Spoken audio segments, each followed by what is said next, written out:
RS brothers లో ఆషాఢం KG sale మళ్ళీ మొదలైంది. మరెన్నో క్రేజీ ఆఫర్స్ ఖైదు చేయండి ఆర్ఎస్ బ్రదర్స్.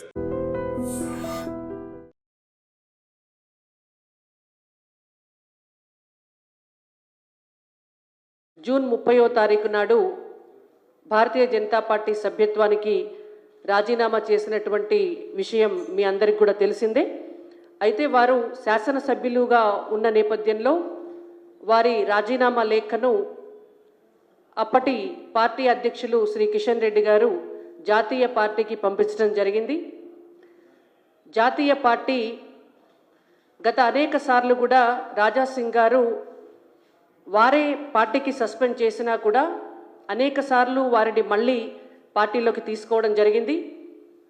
అయితే ఈసారి వారే స్వయంగా రాజీనామా చేసి ఆ లేఖను అప్పటి అధ్యక్షుల వారు కిషన్ రెడ్డి గారికి ఇచ్చిన నేపథ్యంలో వారు రాజీనామా లేఖను కేంద్ర పార్టీకి పంపించడం, జాతీయ పార్టీ వారి రాజీనామాను ఆమోదించడం కూడా జరిగింది. ఇది గోషామహల్ ఎమ్మెల్యే శ్రీ రాజా సింగ్ గారి రాజీనామాను ఆమోదిస్తూ భారతీయ జనతా పార్టీ జాతీయ నాయకత్వం వారికి పంపించినటువంటి లేఖ. రాజా సింగ్ గారి పట్ల పార్టీ కార్యకర్తలకు కానీ పార్టీ నాయకత్వానికి కానీ ఎటువంటి వ్యక్తిగత విభేదాలు లేవు.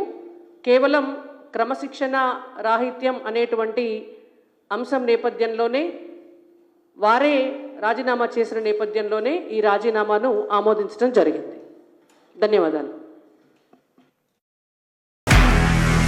నిజంగా ప్రస్తుతం ఉన్నటువంటి సమాజం దేనికి ప్రయారిటీ ఇస్తుంది? ఆర్థిక సంబంధాల చుట్టూ మాత్రమే తిరుగుతోంది. మళ్ళీ ఎన్నికలంగానే చాలా విరక్తి కలుగుతున్నాం. మంచి అనిపిస్తుంది కదా, లేడీస్ కూడా ఛాలెంజింగ్ జాబ్స్ చేసినప్పుడు చాలా బాగుంటది. ట్రాఫిక్ అసిస్టెంట్స్ గా నియమించిన ట్రాన్స్జెండర్స్ అందరితో సాల్యూట్ చేయించుకుంటున్నారు. ఫుడ్ డెలివరీ ఇవ్వటానికి వెళ్ళినటువంటి డెలివరీ బాయ్ అనిల్ పై కళ్ళ ముందు